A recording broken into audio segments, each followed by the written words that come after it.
Hoje nós vamos apresentar a nossa explicação sobre as relações ecológicas intraespecífica e interespecífica e o mensalismo e comensalismo.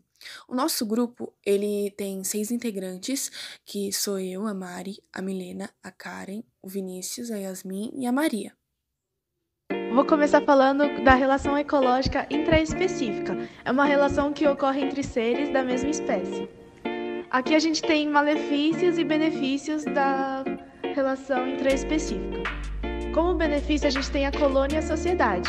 Um exemplo de colônia é a colônia das formigas, que elas se beneficiam entre si, ambas saem beneficiadas pela comida, na alimentação e moradia. E como malefício, a gente tem o canibalismo e a competição.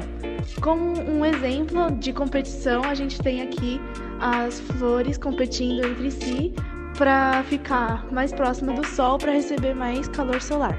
Bem, a relação ecológica interespecífica é aquela que ocorre entre indivíduos de espécies diferentes, e elas podem beneficiar ou não.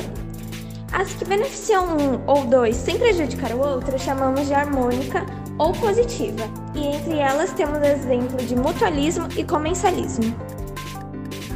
Já aquela que prejudica um dos envolvidos é chamada de desarmônica ou negativa. A interespecífica desarmônica pode ter 3 exemplos: a predação, competição e amensalismo. O importante a gente notar é que essa competição também está na interespecífica, ou seja, atuando em seres da mesma espécie.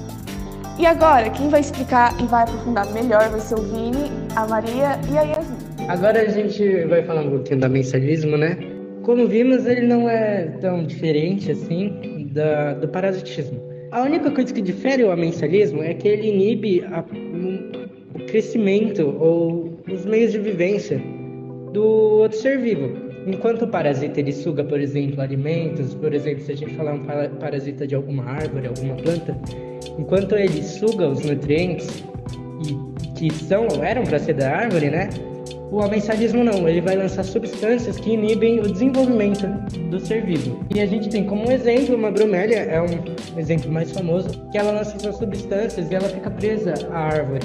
E essas substâncias dela, que estão presas à árvore, acabam afetando a planta. Temos outros exemplos como algas também, algas vermelhas, muito famosas também, que lançam várias substâncias na água e causam problemas para a fauna local, né? E agora a Yas vai falar um pouquinho dessas curiosidades. É só uma curiosidade. Uma curiosidade que eu vi nas minhas pesquisas sobre o amensalismo é muito engraçado, na verdade, que a simples passagem de um animal de grande porte pode matar um inseto no chão. E isso é um exemplo de amensalismo, como um elefante que pode matar um gafanhoto só por estar passando. Agora nós vamos falar sobre o comensalismo. O comensalismo é uma relação interceptiva ecológica, harmônica, quando um organismo é beneficiado e o outro não é prejudicado. Um exemplo do comensalismo é a relação entre a rêmora e o tubarão. A rêmora é um peixe que se prende no tubarão por meio de ventosas que se chamam apreensórias. E ela come o resto de alimentos que sai da boca do animal.